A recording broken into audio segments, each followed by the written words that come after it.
ഇനി നമ്മൾ നോക്കാൻ പോകുന്നത് റിക്വയർമെൻറ്റ്സ് എൻജിനീയറിംഗ് പ്രോസസ്സാണ്. എന്ന് നമ്മൾ ചുരുക്കി നമ്മളിതിനെ വിളിക്കും. ഇക്കകത്ത് വരുന്ന 4 സെക്ഷൻസ് ആയിരിക്കും നമ്മൾ ഈ ഒരു ടോപ്പിക്കിന് കീഴിൽ നമ്മൾ ഡിസ്കസ് ചെയ്യുന്നത്. ആദ്യത്തേത് റിക്വയർമെൻറ്റ് എലിസിറ്റേഷൻ, രണ്ടാമത്തേത് റിക്വയർമെൻറ്റ് അനാലിസിസ്, മൂന്നാമത്തേത് റിക്വയർമെൻറ്റ് വാലിഡേഷൻ, നാലാമത്തേത് റിക്വയർമെൻറ്റ്സ് മാനേജ്മെൻറ്റ്. ഇത് ആക്ച്വലി ഒരു സ്പൈറൽ വ്യൂ ആണ് നമ്മൾ കൊടുത്തിരിക്കുന്നത്. നമുക്ക് ഈ ഒരു ഡയഗ്രാം ആദ്യമേ ഒന്ന് നോക്കാം. സ്റ്റാർട്ടിൽ നിന്ന് തുടങ്ങിക്കഴിഞ്ഞ് ആദ്യമേ നമ്മൾ സ്പെസിഫിക്കേഷൻസ്, റിക്വയർമെൻറ്റ്സ് എന്തൊക്കെയാണെന്നുള്ളത് മനസ്സിലാക്കുന്നു, അതിനെപ്പറ്റി പഠിക്കുന്നു. അത് കഴിഞ്ഞിട്ട് യൂസറിൻ്റെ റിക്വയർമെൻറ്റ്സ് നമ്മൾ കളക്ട് ചെയ്യുന്നു, യൂസറിൻ്റെ റിക്വയർമെൻറ്റ് സ്പെസിഫിക്കേഷൻ നമ്മൾ ചെയ്യുന്നു, അതിൽ നിന്നും ഒരു പ്രോട്ടോടൈപ്പ് ഉണ്ടാക്കുന്നു, സിസ്റ്റത്തിനെ പറ്റി റിക്വയർമെൻറ്റ്സ് നമ്മൾ കിട്ടുന്നു, അതിൻ്റെ മോഡലിംഗ് ചെയ്യുന്നു, അതിൻ്റെ റിവ്യൂസ് നമ്മൾ എടുക്കുന്നു. ഫൈനലി നമ്മളൊരു സിസ്റ്റം റിക്വയർമെൻറ്റ്സ് ഡോക്യുമെൻറ്റ് അല്ലെങ്കിൽ ഇപ്പം SRSO അല്ലെങ്കിൽ ഒരു സിമിലർ ആയിട്ടുള്ളൊരു ഡോക്യുമെൻറ്റ് നമ്മൾ ജനറേറ്റ് ചെയ്യുകയും കൂടെയാണ് ചെയ്യുന്നത്.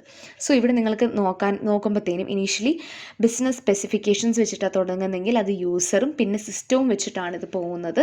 ഈ ഒരു സ്പൈറലിനെ എൻറ്റയറായിട്ട് നമുക്ക് 3 ക്ലാസിഫിക്കേഷൻസ് ആയിട്ട് ഡിവൈഡ് ചെയ്യാനായിട്ട് പറ്റും.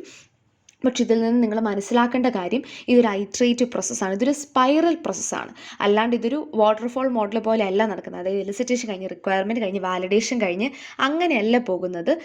ഇത് റാൻഡമായിട്ട് മാറിയൊക്കെ വരാം.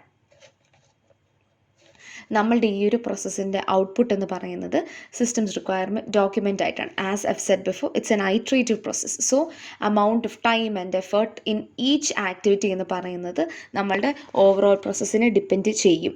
അപ്പം ഓരോ സെക്ഷൻ വളരെ വൃത്തിക്കൊക്കെ ചെയ്യണം. അങ്ങനെയാണെന്നുണ്ടെങ്കിൽ നമ്മളുടെ ഔട്ട്പുട്ട് ശരിയായിട്ട് നമുക്ക് കിട്ടത്തുള്ളൂ. ഫസ്റ്റ് സ്റ്റെപ്പിനെ പറ്റി നമ്മൾ പറയുകയാണെന്നുണ്ടെങ്കിൽ റിക്വയർമെൻറ്റ് എലിസിറ്റേഷൻ അല്ലെങ്കിൽ റിക്വയർമെൻറ്റ് ഡിസ്കവറി എന്നും നമ്മളിതിനെ വിശേഷിപ്പിക്കും. അതെന്താ നമ്മൾ ചെയ്യുന്നതെന്ന് വെച്ച് കഴിഞ്ഞാൽ, ഒരു ടെക്നിക്കൽ സ്റ്റാഫ് കാണും. ആ ഒരു സ്റ്റാഫ് കസ്റ്റമറിൻ്റെ അടുത്ത് പോയിട്ട് ചോദിക്കുകയാണ് എന്താണ് ഏതാണ് എന്നൊക്കെ. അതായത് എൻഡ് യൂസേഴ്സുമായിട്ടുള്ള ഒരു പ്രൈമറി ഇൻട്രാക്ഷനാണ് എലിസിറ്റേഷനിൽ വരുന്നത്. അപ്പം ഈ എൻഡ് യൂസേഴ്സ്, മാനേജേഴ്സോ engineers, everything comes under the term stakeholders. അപ്പോൾ സ്റ്റേക്ക് ഹോൾഡേഴ്സ് എന്നുള്ള ടേമാണ് റിക്വയർമെൻറ്റ് എലിസിറ്റേഷനുമായിട്ട് നമ്മൾ ആ ഒരു ടേം ഇവിടെ ഇൻട്രൊഡ്യൂസ് ചെയ്യുന്ന ഫസ്റ്റ് ഫേസിലാണ്. സോ നമ്മൾ എൻജിനീയേഴ്സ് ഇപ്പം നമ്മളൊരു പ്രൊജക്റ്റ് ചെയ്യുമ്പോഴത്തേക്കും will be having various type of stakeholders, അല്ലെങ്കിൽ എൻഡ് യൂസേഴ്സ് മാത്രമല്ല പല ടൈപ്പ് സ്റ്റേക്ക് യൂസേഴ്സ് കാണും. സോ അവരുടെയൊക്കെ ഇപ്പം നമുക്ക് സർവീസസിൻ്റെ കാര്യമായിക്കോട്ടെ, പെർഫോമൻസിൻ്റെ കാര്യമായിക്കോട്ടെ, കൺസ്ട്രെയിൻസിൻ്റെ കാര്യമായിക്കോട്ടെ, ഇതൊക്കെ നമുക്ക് നമ്മുടെ സ്റ്റേക്ക് ഹോൾഡേഴ്സുമായിട്ട് കമ്മ്യൂണിക്കേറ്റ് ചെയ്തായിരിക്കും ഇതിനെപ്പറ്റി ഒരു ഐഡിയ കിട്ടുന്നത്. ഈ ഒരു റിക്വയർമെൻറ്റ് എലിസിറ്റേഷനെ നമുക്ക് വീണ്ടും 4 സെക്ഷൻസ് ആയിട്ട് ഡിവൈഡ് ചെയ്യാം. Discovery, classification and organisation, prioritisation and negotiation and specification. ഈ ഒരു 4 ഇപ്പോൾ നമ്മളിവിടെ ഈ ഒരു സൈക്കിൾ കൊടുത്തിട്ടുണ്ട്. ഈ ഒരു 4 രീതിക്കായിരിക്കും നമ്മൾ ഈ സ്റ്റേക്ക് ഹോൾഡേഴ്സിനെ കളക്ട് ചെയ്യുന്ന ഇൻഫർമേഷനെ നമ്മൾ ഡിഫൈൻ ചെയ്യുന്നത്, അല്ലെങ്കിൽ അതിനെ ഓർഗനൈസ് ചെയ്യുന്നത്. അതിനു മുൻപ് നമ്മൾ റിക്വയർമെൻറ്റ് എലിസിറ്റേഷൻ്റെ കുറച്ച് പ്രോബ്ലംസ് ഡിസ്കസ് ചെയ്യുന്നുണ്ട്. ആദ്യമേ ഇപ്പം സ്റ്റേക്ക് ഹോൾഡേഴ്സിന് ഇപ്പം if they don't know what they want, അങ്ങനെയാണെന്നുണ്ടെങ്കിൽ they don't know what like എന്താണ് നമ്മുടെ സിസ്റ്റം എങ്ങനെയാണ് ഇരിക്കേണ്ടത്, എന്താണ് റിക്വയർമെൻറ്റ്സ് കാര്യങ്ങൾ എന്നൊക്കെ പറഞ്ഞു കഴിഞ്ഞാൽ അത് നമുക്ക് ഒരുപാട് റിക്വയർമെൻറ്റ് ടേംസിൽ സ്പെസിഫൈ ചെയ്യാൻ വളരെ ഡിഫിക്കൽട്ടായിരിക്കും. പല സ്റ്റേക്ക് ഹോൾഡേഴ്സിനും ഒരുപോലെ മാനേജ് ചെയ്യുന്ന ഡിഫിക്കൽട്ടായിരിക്കും, ബിക്കോസ് അവർക്ക് കോൺഫ്ലിക്റ്റിംഗ് റിക്വയർമെൻറ്റ്സ് കാണും. ഓർഗനൈസേഷണലും പൊളിറ്റിക്കൽ ഫാക്ടേഴ്സും ഒക്കെ ഇതിനകത്ത് വരും. ഇനി നമുക്ക് ഈ ഒരു 4 ഫാക്ടേഴ്സിനെ നമുക്ക് കുറച്ചുകൂടി ഡീറ്റെയിൽ ആയിട്ട് നോക്കാം. റിക്വയർമെൻറ്റ് ഡിസ്കവറി, അതാണ് ഫസ്റ്റ് ഫേസ് എന്ന് പറയുന്നത്. അപ്പം ഇതൊരു ഐട്രേറ്റീവ് ആയിട്ടാണ്, സ്റ്റെപ്പ് ബൈ സ്റ്റെപ്പായിട്ടാണ് പോകുന്നത്, സൈക്കിളിൻ്റെ രൂപത്തിലാണ് ഇത് പോകുന്നത്. റിക്വയർമെൻറ്റ് ഡിസ്കവറി എന്ന് പറയുന്നത് സ്റ്റേക്ക് ഹോൾഡേഴ്സുമായിട്ട് ഇൻട്രാക്ട് ചെയ്യുകയാണ് ചെയ്യുന്നത്. നമ്മൾ ഇതിൽ നിന്നും നമ്മളുടെ സ്റ്റേക്ക് ഹോൾഡേഴ്സിൻ്റെ എന്താണ് അവരുടെ റിക്വയർമെൻറ്റ് എന്നുള്ളത് മനസ്സിലാക്കുകയാണ് ചെയ്യുന്നത്. റിക്വയർമെൻറ്റ് ക്ലാസിഫിക്കേഷൻ ആൻഡ് ഓർഗനൈസേഷൻ എന്ന് പറയുമ്പോഴത്തേന് നമുക്ക് നമ്മുടെ റിക്വയർമെൻറ്റ് മനസ്സിലാക്കി അതിന് ഏത് സെക്ഷനിലോട്ട് അല്ലെങ്കിൽ ഏത് ഗ്രൂപ്പിലോട്ടാണ് നമ്മൾ അതിനെ ഡിവൈഡ് ചെയ്യേണ്ടത് എന്നുള്ളത്, അതിനെ ഓർഗനൈസ് ചെയ്യാനായിട്ട് ഏത് ക്ലസ്റ്ററിലോട്ടാണ് ഓർഗനൈസ് ചെയ്യേണ്ടത് എന്നത് മനസ്സിലാക്കാനായിട്ടാണ് നമ്മൾ സെക്കൻഡ് സ്റ്റെപ്പ് യൂസ് ചെയ്യുന്നത്. Third one, prioritisation and negotiation. Prioritisation എന്ന് പറയുന്നത് നമുക്കറിയാം ഓരോ റിക്വയർമെൻറ്റ്സ് കാണും, അതിൽ ഏതാദ്യം തീർക്കണം, അതിലെന്തെങ്കിലും കോൺഫ്ലിക്ട്സ് ഉണ്ടെന്നുണ്ടെങ്കിൽ അതിനെ എങ്ങനെ നമ്മൾ റിസോൾവ് ചെയ്യണം എന്നുള്ള കാര്യങ്ങളൊക്കെയാണ് നമ്മൾ തേർഡ് ഫേസിൽ ഡിസ്കവർ ചെയ്യുന്നത്. നാലാമത്തേത് സ്പെസിഫിക്കേഷൻ. അപ്പോൾ ഇത്രയും കാര്യങ്ങൾ നമ്മുടെ പ്രയോറിറ്റൈസ് ചെയ്തു, നമ്മൾക്ക് ഏതൊക്കെ റിക്വയർമെൻറ്റ്സ് ആണെന്നുള്ളത് കിട്ടി, എങ്ങനെയാണ് ഇതിനെ ഗ്രൂപ്പ് ചെയ്യേണ്ടത്, ക്ലസ്റ്റർ ചെയ്യേണ്ടതെന്നൊക്കെ കിട്ടി. അപ്പം ഇതിനെയൊക്കെ നമ്മളൊരു ഡോക്യുമെൻറ്റ് പരുവത്തിലാക്കുന്നതാണ് റിക്വയർമെൻറ്റ് സ്പെസിഫിക്കേഷൻ നമ്മൾ ചെയ്യുന്നത്. ഇനി നമ്മൾ പറഞ്ഞു നമ്മൾ ക്ലയൻറ്റുമായിട്ട് അല്ലെങ്കിൽ സ്റ്റേക്ക് ഹോൾഡേഴ്സുമായിട്ട് നമ്മൾ ഇൻട്രാക്ട് ചെയ്യുമെന്നുള്ളത്. അപ്പം ആ ഇൻട്രാക്ഷൻ്റെ ടെക്നിക്സ് ആണ് ഇനി നമ്മൾ താഴോട്ട് പറയുന്നത്.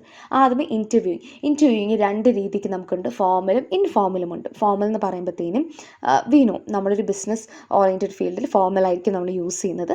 അതിലും എഗെയിൻ രണ്ട് ടൈപ്സ്, ക്ലോസ്ഡും ഓപ്പൺ ഇൻ്റർവ്യൂസും ഉണ്ട്. ക്ലോസ്ഡ് ഇൻ്റർവ്യൂ എന്ന് പറയുന്നത് നമ്മൾ ഓൾറെഡി നേരത്തെ കുറച്ച് സെറ്റ് ഓഫ് ക്വസ്റ്റ്യൻസ് നമ്മൾ എടുത്ത് വെച്ചിട്ട് ആ ക്വസ്റ്റ്യൻസിൻ്റെ ബേസിസിലായിരിക്കും നമ്മൾ ഇൻ്റർവ്യൂ ചെയ്യുന്നത്. ഓപ്പൺ ഇൻ്റർവ്യൂ എന്ന് പറയുന്നത് ഒരു പ്രീ ഡിഫൈൻഡ് അജണ്ടയോ കാര്യങ്ങളോ ഒന്നുമില്ല. ആ ഒരു സമയത്തെ ഇഷ്യൂസിനനുസരിച്ചായിരിക്കും സ്റ്റേക്ക് ഹോൾഡേഴ്സുമായിട്ട് കമ്മ്യൂണിക്കേറ്റ് ചെയ്യുന്നത്. ഇനി സെക്കൻഡ് ടെക്നിക്ക് എന്ന് പറയുന്നത് എത്നോഗ്രഫി എന്ന് പറയുന്നത് ഒരു ഒബ്സർവേഷണൽ ടെക്നിക്കാണ്. എന്തിനാണ്? നമ്മൾ റിക്വയർമെൻറ്റ്സ് ഒക്കെ മനസ്സിലാക്കാനും പ്രോസസ്സിൻ്റെ കാര്യങ്ങൾ മനസ്സിലാക്കാനും ഒക്കെയുള്ളത് ഉള്ളൊരു ടെക്നിക്കാണ് എത്നോഗ്രഫി എന്ന് പറയുന്നത്. അപ്പം ഇതിൽ നിന്നും, ഈ ഒരു ടൈപ്പ് ഓഫ് ഇൻട്രാക്ഷനിൽ നിന്നും നമുക്ക് സിസ്റ്റത്തിൻ്റെ റിക്വയർമെൻറ്റ്സിനെ കറക്റ്റായിട്ട് മനസ്സിലാക്കാനായിട്ട് സാധിക്കും. ഇനി നമ്മൾ നോക്കുന്നത് രണ്ടാമത്തെ സെക്ഷനാണ്. അപ്പോൾ ആദ്യമേ നമ്മൾ എന്താണ് ചെയ്തത്? എലിസിറ്റേഷൻ ചെയ്തു. രണ്ടാമത്തത് റിക്വയർമെൻറ്റ് സ്പെസിഫിക്കേഷൻ. റിക്വയർമെൻറ്റ് സ്പെസിഫിക്കേഷൻ എന്ന് പറയുന്നത് ഫസ്റ്റ് തിങ്, നമ്മൾക്ക് റിക്വയർമെൻറ്റ് ഡോക്യുമെൻ്റ് ഉണ്ട്. അപ്പം ആ ഒരു റിക്വയർമെൻറ്റ് ഡോക്യുമെൻറ്റിനകത്തോട്ട് നമ്മൾ ഓരോ യൂസറിൻ്റെ സിസ്റ്റത്തിൻ്റെ റിക്വയർമെൻറ്റ്സിനെ പക്ക സ്പെസിഫൈ ചെയ്ത് എഴുതുക, എൻഡ് യൂസേഴ്സിൻ്റെ അവരുടെ റിക്വയർമെൻറ്റ്സ് അണ്ടർസ്റ്റാൻഡ് ചെയ്യുക എന്നുള്ള കാര്യങ്ങളൊക്കെയാണ് ചെയ്യുന്നത്. അപ്പം സിസ്റ്റം റിക്വയർമെൻറ്റ് എന്ന് പറയുമ്പോഴത്തേനും കുറച്ചൊരു ഡീറ്റെയിൽഡ് ആയിരിക്കും, ടെക്നിക്കൽ ഇൻഫർമേഷൻ കൂടുതൽ വേണ്ടി വരും. അപ്പം ഈ ഒരു സിസ്റ്റം റിക്വയർമെൻറ്റ് എഴുതാനായിട്ട് നമുക്ക് കുറച്ച് സ്പെസിഫിക്കേഷൻസ് ഉണ്ട്. സോ അതിൻ്റെ അല്ലെങ്കിൽ കുറച്ച് നൊട്ടേഷൻസ് ഉണ്ട്. ആ ഒരു നൊട്ടേഷൻസ് ആണ് നമ്മളിപ്പം താഴോട്ട് ഡിസ്കസ് ചെയ്യുന്നത്. ആദ്യത്തേത് നാച്ചുറൽ ലാംഗ്വേജ് എന്ന് പറയുമ്പോഴത്തേനും നമ്മൾ നമ്പർ എഴുതുകയാണ് ചെയ്യുന്നത്. ഇപ്പം നമുക്കൊരു കണ്ടൻറ് ഉണ്ട്. ആ കണ്ടൻറ്റിനെ നമുക്ക് ഏറ്റവും ബെസ്റ്റായിട്ട് ഓർഗനൈസ് ചെയ്യാൻ പറ്റുന്നത് ബുള്ളറ്റ് പോയിൻറ്റ്സ് യൂസ് ചെയ്തിട്ടാണ്. സോ നമ്പർ ചെയ്തു, ഓരോന്നിനെയും നമ്പർ ചെയ്ത് എഴുതുക എന്നുള്ളതാണ് നാച്ചുറൽ ലാംഗ്വേജിൽ ചെയ്യുന്നത്. സ്ട്രക്ചേർഡ് ലാംഗ്വേജ് എന്ന് പറയുന്നത് സ്ട്രക്ചേർഡ് നാച്ചുറൽ ലാംഗ്വേജ് എന്ന് പറയുന്നത് സ്ട്രക്ചേർഡ് ആണ്. ഇതിനൊരു സ്ട്രക്ചറുണ്ട്. ബട്ട് നാച്ചുറൽ ലാംഗ്വേജിൻ്റെ ഒരു പാറ്റേൺ തന്നെയാണ് യൂസ് ചെയ്യുന്നത്. അതായത് 1 by 1 ആയിട്ടായിരിക്കും റിക്വയർമെൻറ്റ്സിനെ സ്പെസിഫൈ ചെയ്യുന്നത്. Next one, design description language. So design description language എന്ന് പറയുന്നത് ഒരു പ്രോഗ്രാമിംഗ് ലാംഗ്വേജ് പോലെ തന്നെ യൂസ് ചെയ്യുന്നൊരു സംഭവമാണ്. പക്ഷേ it has more features. In order to specify നമ്മുടെ റിക്വയർമെൻറ്റും അല്ലെങ്കിൽ ഒരു മോഡലായിട്ട് അതിനെ ഡിഫൈൻ ചെയ്യാനായിട്ട്, സ്പെസിഫൈ ചെയ്യാനായിട്ട് നമുക്ക് ഡിസൈൻ ഡിസ്ക്രിപ്ഷൻ ലാംഗ്വേജ് യൂസ് ചെയ്യാം. ഗ്രാഫിക്കൽ നൊട്ടേഷൻസ് നമ്മളെല്ലാം പഠിക്കുന്ന പോലെ തന്നെ ഗ്രാഫിക്കൽ മോഡൽസ് യൂസ് ചെയ്തിട്ടാണ്. അതായത് ഇപ്പം നോഡ്, ലിങ്ക് കാര്യങ്ങളൊക്കെ കണക്ട് ചെയ്യാം. നമുക്ക് യൂസ് കേസ് ഡയഗ്രംസ് യൂസ് ചെയ്യാം, സീക്വൻസ് ഡയഗ്രംസ് യൂസ് ചെയ്യാം. അടുത്തത് മാത്തമാറ്റിക്കൽ സ്പെസിഫിക്കേഷൻസ് ആണ്. സോ മാത്തമാറ്റിക്കൽ സ്പെസിഫിക്കേഷൻസിനകത്ത് നമ്മൾ ചെയ്യുന്നത് മാത്തമാറ്റിക്കൽ കൺസെപ്റ്റ്സിനെ നമ്മൾ റെപ്രസെൻ്റ് ചെയ്യാണ് ചെയ്യുന്നത്. ഇപ്പോൾ ഒരു ഫൈനൈറ്റ് സ്റ്റേറ്റ് മെഷീൻസ് ആയിട്ടോ സെറ്റായിട്ടോ നമ്മൾ ഡിഫൈൻ ചെയ്യാണ് ചെയ്യുന്നത്. ഇപ്പോൾ ഒരു ഫോർമൽ സ്പെസിഫിക്കേഷൻസ് ആണ്, അതിന് മാത്തമാറ്റിക്കലായിട്ടായിരിക്കും നമ്മളിതിനെ റെപ്രസെൻ്റ് ചെയ്യുന്നത്. ഇനി ഈ ഒരു റിക്വയർമെൻറ്റ്സ് എഴുതാനായിട്ട് കുറച്ച് ഗൈഡ് ലൈൻസ് ഉണ്ട്. അതിൽ ഫസ്റ്റ് വൺ, നമ്മൾക്കൊരു സ്റ്റാൻഡേർഡ് ഫോർമാറ്റ് നമ്മൾ സെലക്ട് ചെയ്യണം. ആ ഒരു ഫോർമാറ്റിൽ തന്നെ എല്ലാ റിക്വയർമെൻറ്റ്സിനും നമ്മൾ സ്പെസിഫൈ ചെയ്ത് പോകണം. അടുത്തത് നമ്മൾ ഇപ്പോൾ ഒരു ലാംഗ്വേജ് നമ്മൾ ചെയ്തു, നമ്മളിപ്പോൾ ഒരു ലാംഗ്വേജ് യൂസ് ചെയ്തു, അതിനെ കൺസിസ്റ്റൻ്റ് ആയിട്ട് യൂസ് ചെയ്യുക, റിക്വയർമെൻറ്റ്സിനെല്ലാം യൂസ് ചെയ്യുക, ഹൈലൈറ്റ് ചെയ്യുക ഇമ്പോർട്ടൻ്റ് ആയിട്ടുള്ള ഭാഗം. ആൻഡ് ഇപ്പം ഒരു എക്സ്പ്ലനേഷനും കൂടെ ഇൻക്ലൂഡ് ചെയ്യുക. സോ വൈ ഇസ് ഇറ്റ്, ഈ ഒരു റിക്വയർമെൻറ്റ് എന്തുകൊണ്ട് നെസസറി എന്ന്. കാരണം വെച്ചാൽ നാളെ ഇപ്പോൾ ഒരാൾ ഇതിനെ റെഫർ ചെയ്യുക എന്ന് വിചാരിക്കും. അങ്ങനെയാണെന്നുണ്ടെങ്കിൽ ആൾക്കൊരു ക്ലാരിറ്റി വേണം, ഒരു ക്ലിയർ ഐഡിയ വേണം. തേർഡ് പോർഷനാണ് റിക്വയർമെൻറ്റ് വാലിഡേഷൻ എന്ന് പറയുന്നത് നമ്മൾ റിക്വയർമെൻറ്റ്സിനെ കണ്ടുപിടിച്ചു, അതിന് നമ്മൾ സ്പെസിഫൈ ചെയ്തു, ആ റിക്വയർമെൻറ്റ് സിസ്റ്റത്തിന് ശരിക്കും ആവശ്യമുള്ളതാണ്, അത് യൂസർ ആഗ്രഹിക്കുന്നുണ്ടോ ഇല്ലയോ എന്നുള്ള കാര്യങ്ങളൊക്കെയാണ് നമ്മൾ റിക്വയർമെൻറ്റ് വാലിഡേഷനിൽ നമ്മൾ നോക്കുന്നത്. അപ്പം അത് എലിസിറ്റേഷനും അനാലിസിസും ഒക്കെ ആയിട്ട് നമ്മൾ ഓവർലാപ്പ് ചെയ്യുന്ന ഒരു സെക്ഷനാണ്. അത് വളരെ ഇമ്പോർട്ടൻ്റ് ആയത് എന്തുകൊണ്ടാണെന്ന് വെച്ച് കഴിഞ്ഞാൽ ഇറ്റ് ഡിസ്കവേഴ്സ് ദി എറേഴ്സ്. ഇപ്പം ഈ ഒരു ഡോക്യുമെൻ്റ് എന്തൊക്കെയാണ് എറേഴ്സ് എറേഴ്സ് ഉള്ളത്, എന്തെങ്കിലുമൊക്കെ പ്രോബ്ലംസിൽ വർക്ക് ചെയ്യണോ വേണ്ടയോ എന്നുള്ളതൊക്കെ മനസ്സിലാക്കാൻ റിക്വയർമെൻറ്റ് വാലിഡേഷൻ നമുക്ക് യൂസ് ചെയ്യാം. ആൻഡ് റിക്വയർമെൻറ്റ് വാലിഡേഷൻ നമുക്ക് കുറച്ച് ടൈപ്പ് ഓഫ് ചെക്സ് ഉണ്ട്. ചെക്സ് എന്ന് പറയുന്നത് ഇപ്പം നമ്മളൊരു ചെക്ക് ബോക്സിനകത്ത് നമ്മൾ ടിക്ക് എടുത്ത് വിടത്തില്ല, അതുപോലെ തന്നെ നമ്മൾ ഈ ഒരു വാലിഡേഷൻ കംപ്ലീറ്റ് ആണോ അല്ലയോ എന്ന് നമ്മൾ നോക്കാനായിട്ട് നമുക്ക് കുറച്ച് ക്രൈറ്റീരിയാസ് ഉണ്ട്. അപ്പോൾ ആ ഒരു ക്രൈറ്റീരിയാസ് ആണ് നമ്മളടുത്ത് ഡിസ്കസ് ചെയ്യുന്നത്. Validity checks. വാലിഡിറ്റി ചെക്ക് എന്ന് പറയുന്നത് നമ്മളുടെ റിയൽ നീഡ്, ഇപ്പോൾ നമ്മളുടെ യൂസറിന് വേണ്ട കാര്യങ്ങൾ അതുപോലെ തന്നെ നമ്മൾ റിക്വയർമെൻറ്റ്സിൽ റിഫ്ലക്റ്റ് ചെയ്തിട്ടുണ്ടോ ഇല്ലയോ എന്നുള്ളതാണ് നമ്മൾ വാലിഡിറ്റി ചെക്കിൽ നോക്കുന്നത്. കൺസിസ്റ്റൻസി ചെക്ക് എന്ന് പറയുമ്പോഴത്തേനും നമ്മൾ നേരത്തെ പറഞ്ഞ പോലെ തന്നെ കോൺട്രഡിക്റ്ററി ആയിരിക്കരുത്. അതായത് ഒരു ഫംഗ്ഷൻ വേണം, അതിനെ തന്നെ വേണ്ടാത്ത രീതിയിൽ നമുക്കൊരു റിക്വയർമെൻറ്റ് ഉണ്ടാവാനായിട്ട് പാടില്ല. കംപ്ലീറ്റ്നെസ് എന്ന് പറയുന്നത് കൺസ്ട്രെയിൻസും ഫങ്ഷൻസും ഏതൊക്കെയാണ് എന്നുള്ളത് മനസ്സിലാക്കാനായിട്ട് ഒരു കംപ്ലീറ്റ് ഐഡിയ വേണം. അതാണ് കംപ്ലീറ്റ്നെസ് എന്ന് പറയുന്നത്. ലൈക്ക് അതൊരു ഇൻകംപ്ലീറ്റ് ആയിരിക്കരുത് ഡോക്യുമെൻറ്റ്. റിയലിസം ചെക്ക് അതെന്ന് വെച്ച് കഴിഞ്ഞാൽ ഇപ്പം നമുക്ക് എക്സിസ്റ്റിംഗ് ആയിട്ടുള്ള ടെക്നോളജിയിൽ ഇംപ്ലിമെൻറ്റ് ചെയ്യാൻ പറ്റുന്ന ഫീച്ചേഴ്സ് ആണോ അല്ലയോ അത് എന്നുള്ളതും, പിന്നെ നമുക്കൊരു ബഡ്ജറ്റ് ഉണ്ടാവും, ആ ഒരു ബഡ്ജറ്റിനോട് സ്റ്റിക്ക് ചെയ്യുന്നുണ്ടോ ഇല്ലയോ എന്നുള്ളതൊക്കെ മനസ്സിലാക്കാനായിട്ട് നമുക്ക് റിയലിസം ചെക്ക് യൂസ് ചെയ്യാം. വെരിഫയബിലിറ്റി എന്ന് പറയുന്നത് നമ്മുടെ കസ്റ്റമറും കോൺട്രാക്ടറും തമ്മിലുള്ള ഒരു ഡിസ്പ്യൂട്ട് ഒഴിവാക്കുക. അപ്പോൾ അതായത് ഇപ്പോൾ ഇത്രയും പറഞ്ഞ കാര്യങ്ങളൊക്കെ വെരിഫൈബിൾ ആണോ, അത് വെരിഫൈഡ് ആണോ ഇല്ലയോ എന്ന് നോക്കാനായിട്ടാണ് നമ്മൾ വെരിഫയബിലിറ്റി നമ്മൾ കൊടുക്കുന്നത്. സോ ഇനിയിപ്പം നമ്മളിപ്പോൾ ചോദിക്കുക, അപ്പോൾ ഇത്രയും കാര്യങ്ങൾ ചെക്ക് ചെയ്യണം. ഓക്കെ, ഇപ്പോൾ ഇത്രയും ക്രൈറ്റീരിയസ് നമുക്ക് ചെക്ക് ചെയ്ത് വിടണം. ഇതിന് നമ്മൾ ഏതൊക്കെ ടെക്നിക്കുകൾ യൂസ് ചെയ്ത് നമ്മൾ ഈ ഒരു റിക്വയർമെൻറ്റ്സിനെ വാലിഡേറ്റ് ചെയ്യും എന്നുള്ളതൊരു ക്വസ്റ്റ്യനാണ്. നമ്മൾ 3 മെത്തേഡ്സ് യൂസ് ചെയ്തിട്ടാണ് റിക്വയർമെൻറ്റ്സിനെ വാലിഡേറ്റ് ചെയ്യുന്നത്. അതിലാദ്യത്തേത് റിക്വയർമെൻറ്റ്സ് റിവ്യൂ. റിക്വയർമെൻറ്റ്സ് റിവ്യൂ എന്ന് പറയുന്നത് ബേസിക്കലി ഒരു സെറ്റ് ഓഫ് റിവ്യൂസിന് കയ്യിലോട്ട് നമ്മൾ ഈ ഒരു ഡോക്യുമെൻറ്റിന് കൊടുക്കുകയാണ്. അപ്പോൾ അവർ ഇൻകൺസിസ്റ്റൻസി എറേഴ്സോ എന്തെങ്കിലും ഉണ്ടെന്നുണ്ടെങ്കിൽ ചെക്ക് ചെയ്ത് നമ്മളെ നോട്ടിഫൈ ചെയ്യും. രണ്ടാമത്തെ മെത്തേഡ് പ്രോട്ടോടൈപ്പിംഗ് ആണ്. പ്രോട്ടോടൈപ്പിംഗ് എന്ന് പറയുന്നത് ബേസിക്കലി നമുക്കൊരു മോഡൽ, ഒരു എക്സിക്യൂട്ടബിൾ മോഡൽ നമ്മൾ ജനറേറ്റ് ചെയ്യുകയാണ് ചെയ്യുന്നത്. അതായത് നമുക്കൊരു സെറ്റ് ഓഫ് യൂസസ് ഉണ്ട്, അതിൻ്റെ കൂടെ നമുക്കൊരു ഒരു സെറ്റ് ഓഫ് ക്രൈറ്റീരിയസ് ഉണ്ട്, കൺസ്ട്രെയിൻസ് ഉണ്ട്. അപ്പം ഇങ്ങനത്തെ കാര്യങ്ങളെല്ലാം നമ്മൾ പ്രോട്ടോടൈപ്പിങ്ങിൽ നമ്മൾ എക്സിക്യൂട്ട് ചെയ്യുമ്പോഴത്തേനും അതിനനുസരിച്ചുള്ള നമുക്ക് എന്തെങ്കിലും എന്തെങ്കിലും നമ്മുടെ ഒരു മെയിൻ ഇതിൽ നിന്ന് എന്തെങ്കിലും വേരിയേഷൻസ് ഉണ്ടെന്നുണ്ടെങ്കിൽ നമുക്കത് പ്രോട്ടോടൈപ്പിങ്ങിൽ മനസ്സിലാവാനായിട്ട് സാധിക്കും. അടുത്തത് ടെസ്റ്റ് കേസ് ജനറേഷൻ. ഇപ്പം നമുക്കിതൊരു പ്രോഗ്രാമബിൾ ആയിട്ടുള്ള കാര്യമാണെന്നുണ്ടെങ്കിൽ പല ടെസ്റ്റ് കേസുകൾ നമുക്ക് കൊടുക്കാനായിട്ട് സാധിക്കും. അപ്പോൾ പല ടെസ്റ്റ് കേസുകൾ നമുക്ക് കൊടുത്തിട്ട് ഈ ഒരു ടെസ്റ്റ് കേസുകൾ വെച്ചിട്ട് നമ്മൾ ഈ റിക്വയർമെൻറ്റ് ഡിഫിക്കൽട്ട് ഇംപ്ലിമെൻ്റ് ആണോ, റീകൺസിഡർ ചെയ്യണോ വേണ്ടോ എന്നുള്ളതൊക്കെ നമുക്ക് ഡിസൈഡ് ചെയ്യാം. അപ്പോൾ അതാണ് റിക്വയർമെൻറ്റ് വാലിഡേഷനിൽ വരുന്നത്. ലാസ്റ്റ് ടോപ്പിക് എന്ന് പറയുന്നത് റിക്വയർമെൻറ്റ്സ് ചേഞ്ച് ആണ്. അതായത് നമ്മൾക്ക് ചേഞ്ച് ചെയ്യുന്ന റിക്വയർമെൻറ്റ്സ് ഇപ്പം അറിയാം, നമ്മളിപ്പോൾ ഒരു ബിസിനസ് ഫീൽഡിലാണെന്നുണ്ടെങ്കിൽ, അല്ലെ ഇപ്പം നമ്മളിപ്പോൾ ഒരു ഇപ്പോൾ നമുക്കറിയാം നമ്മളുടെ ഈ വേൾഡ് എന്ന് പറയുന്നത് ഇറ്റ്സ് റണ്ണിങ്. ഇപ്പം ഒരു സിസ്റ്റം ഇന്നേക്ക് അത് നല്ലതാണെന്നുണ്ടെങ്കിൽ നാളെ അതിൻ്റെ ഒരു അപ്ഡേറ്റഡ് വേർഷൻ വരും, ബെറ്റർ വേർഷൻസ് വരും, ബിക്കോസ് റിക്വയർമെൻറ്റ്സ് ആർ ഇൻക്രീസിങ്. അതുപോലെ തന്നെ ചുറ്റുമുള്ള സാഹചര്യങ്ങളെല്ലാം ബെറ്ററായി വരുവാണ്.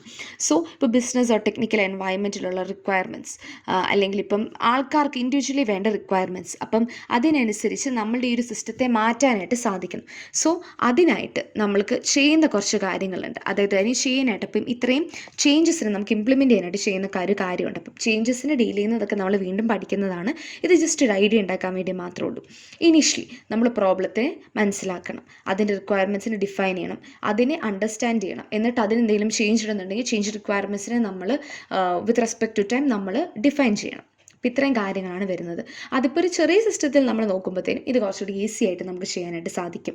എന്നാൽ അതൊരു വലിയ സിസ്റ്റം ആകുമ്പോഴത്തേനും അതുപോലെ തന്നെ ഡൈവേഴ്സ് ആയിട്ടുള്ള കമ്മ്യൂണിറ്റിയും യൂസർ കമ്മ്യൂണിറ്റിയും കാര്യങ്ങളൊക്കെ ആയിട്ട് ഇതിനെ ടെസ്റ്റ് ചെയ്ത് നമുക്കിതിനെ ഒരു സെറ്റ് ഓഫ് റിക്വയർമെൻറ്റ്സ് അല്ലെങ്കിൽ ഒരു കൺക്ലൂഷനിലോട്ട് വരാനായിട്ട് സാധിക്കത്തുള്ളൂ. സോ ഈ ഒരു റിക്വയർമെൻറ്റ് മാനേജ്മെൻറ്റ് നമുക്ക് പല രീതിക്ക് നമുക്ക് ഡിസിഷൻസ് എടുക്കാനായിട്ട് സാധിക്കും.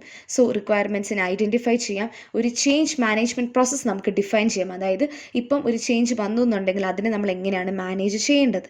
ആൻഡ് അലോങ് വിത്ത് ദാറ്റ് നമുക്ക് ട്രേസബിലിറ്റി പോളിസീസ് നമുക്ക് എടുക്കാം. സോ ദാറ്റ് മീൻസ് ഓരോ requirement with respect to what the system design should be, അതിൻ്റെ ഒരു ഡെഫിനിഷൻ നമുക്ക് കൊടുക്കാനായിട്ട് സാധിക്കും. അതിൻ്റെ കൂട്ടത്തിൽ ഇതിനെ മാനേജ് ചെയ്യാൻ എന്തൊക്കെ ടൂൾസ് വേണം എന്നുള്ളതും കൂടി നമുക്ക് മനസ്സിലാക്കാനായിട്ട് സാധിക്കും.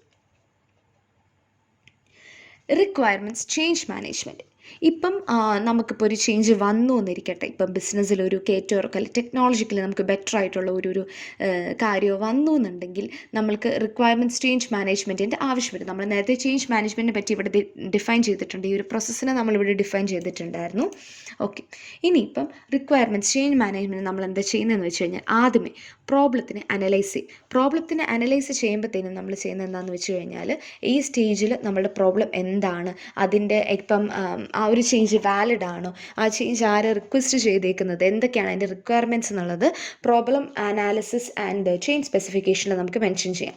അത് കഴിഞ്ഞിട്ട് ഇപ്പം ഞാൻ ഈ ഒരു ചേഞ്ച് ഇംപ്ലിമെൻറ്റ് ചെയ്തു എന്നിരിക്കട്ടെ, ഈ ഒരു ചേഞ്ച് ഞാൻ ഇംപ്ലിമെൻറ്റ് ചെയ്യുമ്പോഴത്തേനുമുള്ള എൻ്റെ കോസ്റ്റ്, അതിൻ്റെ അനാലിസിസ് കാര്യങ്ങളൊക്കെ ആയിരിക്കും സെക്കൻഡ് സെക്ഷനിൽ വരുന്നത്. ചേഞ്ച് ഇംപ്ലിമെൻറ്റേഷൻ, അതായത് ഈ ഒരു ചേഞ്ച് വരുമ്പോഴത്തേനും നമ്മൾ നേരത്തെ ഡയഗ്രത്തിൽ കണ്ട പോലെ ഇനീഷ്യലി നമുക്കൊരു സെറ്റ് ഓഫ് ഒരു സെറ്റ് ഓഫ് റിക്വയർമെൻറ്റ്സ് കാണും, അതിൽ നമ്മൾ വീണ്ടും സ്പെസിഫൈ ചെയ്താണ്ടിരുന്നത്. അപ്പോൾ ആ ഒരു ചേഞ്ചിനെ നമ്മൾ ഇംപ്ലിമെൻറ്റ് ചെയ്യുകയാണ്, നമ്മൾ ആ ഡോക്യുമെൻറ്റിൽ ഇംപ്ലിമെൻറ്റ് ചെയ്യുകയാണ് ചെയ്യുന്നത്. ഇനി നമ്മൾ നേരത്തെ ട്രേസബിലിറ്റിയെ പറ്റി പറഞ്ഞായിരുന്നു. അപ്പം ട്രേസബിലിറ്റി നല്ല രീതിക്ക് റെപ്രസെൻറ്റ് ചെയ്യാനായിട്ട് നമുക്ക് യൂസ് ചെയ്യുന്ന ഒരു സ്ട്രക്ചർ നമുക്ക് പറയാം. അതിനെയാണ് ട്രേസബിലിറ്റി മാട്രിക്സ് എന്ന് പറയുന്നത്. സോ ട്രേസബിലിറ്റി മെട്രിക്സിനകത്ത് നമുക്കറിയാം റോസും കോളംസും ഉണ്ടാവും. സോ റോ എന്ന് പറയുന്നത് it is the requirement names, അതായത് what all are the requirements, and columns എന്ന് പറയുന്നത് ദ പ്രൊഡക്ട്സ്, അതൊക്കെ ആയിരിക്കും പറയുന്നത്. സോ ഒരു സെല്ലെന്ന് പറയുന്നത് നമ്മളുടെ ഈ ഒരു റിക്വയർമെൻറ്റിനെയും വേറെ സോഫ്റ്റ്വെയർ പ്രൊഡക്ട്സിനെയും ലിങ്ക് ചെയ്യുന്ന ഒരു സെക്ഷനായിരിക്കും ഓരോ ഇൻഡിവിജ്വൽ സെല്ലും. സോ ഈ ഒരു ട്രേസബിലിറ്റി കൊണ്ട് നമുക്ക് പല പ്രൊജക്ട്സും നമ്മുടെ റിക്വയർമെൻറ്റ്സ് തമ്മിലുള്ള ലിങ്ക് മനസ്സിലാക്കാം. സോ അതിൽ നിന്നും നമ്മൾക്ക് എന്തൊക്കെയാണ് നമ്മൾക്ക് വേണ്ട കാര്യങ്ങൾ, അല്ലെങ്കിൽ ഓരോ ഫേസ് ടു ഫേസ് പോകുമ്പോഴത്തേനും how to maintain that continuity എന്നുള്ളത് മനസ്സിലാക്കാനായിട്ട് സാധിക്കും.